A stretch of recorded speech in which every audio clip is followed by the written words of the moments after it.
Ladies and gentlemen, there's been a signal failure. We'll be holding the trains. Doors open in a couple of minutes. Excuse me, sir. I said it'd be a couple of minutes. What? Not again? Oh, typical.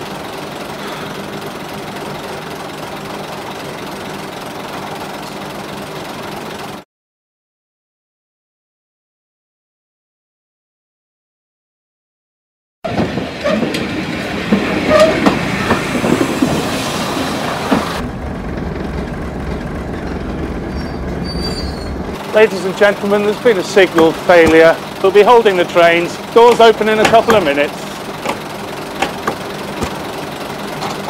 Excuse me, sir. I said it'd be a couple of minutes. This door, I need to get in this train. Excuse me, sir. I said it'd be a couple of minutes. Get on the train. I said doors will open in a couple of minutes. I need to get this door open. I have a valid ticket and I need to get on the train. Stop it or you'll break it.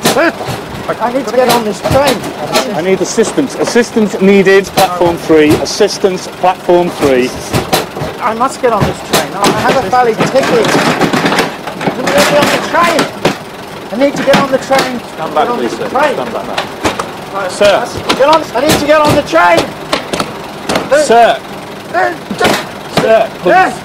No. Sir, I need you to come with us, okay? Sir, please.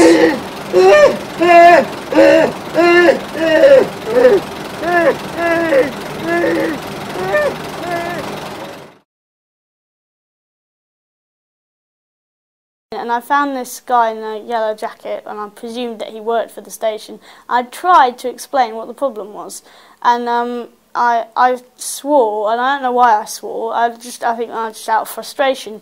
And he basically, it seemed as though I was going to get in trouble with security out of it. As far as anxiety is going,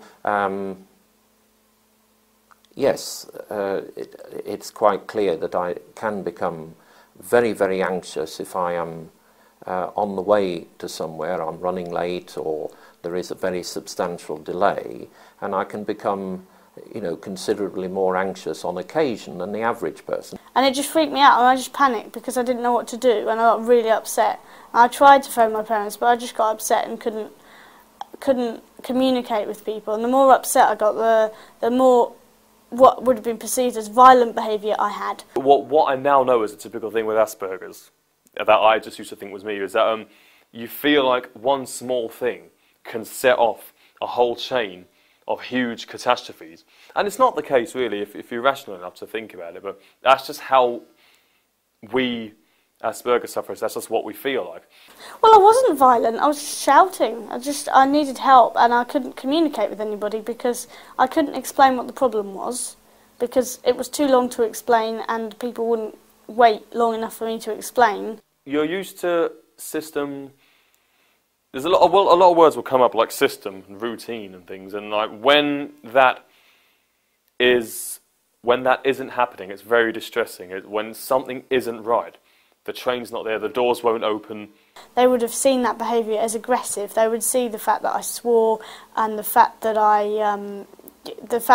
the kind of physical body language I was giving would have been aggressive. Yeah, I'd have had my shoulders hunched, and it's you know. Because the adrenaline would have been going around my body, I would have prepared myself for a fight. Now, I wasn't planning on fighting anybody at all. I didn't have any violent intention whatsoever, but that's probably the way that they saw it. They probably saw me as being a confrontational teenager, and they shouldn't just let me get on with it. But if they'd just taken me into a quiet space, then nothing bad would have happened. Yeah, I make myself get all worked up, and then it gets to my stop, and I think I'm going to miss my stop, and there's going to be delays galore. So yeah, I have sort of pushed through people, and not violently. Well, I don't know. I don't really remember. You just get taken over. You rush through them, and then push the door open, and then you jump off, and it's such a huge relief when you get off the train. It's an enormous relief. I don't know why. It's just how it is. I just get worked up.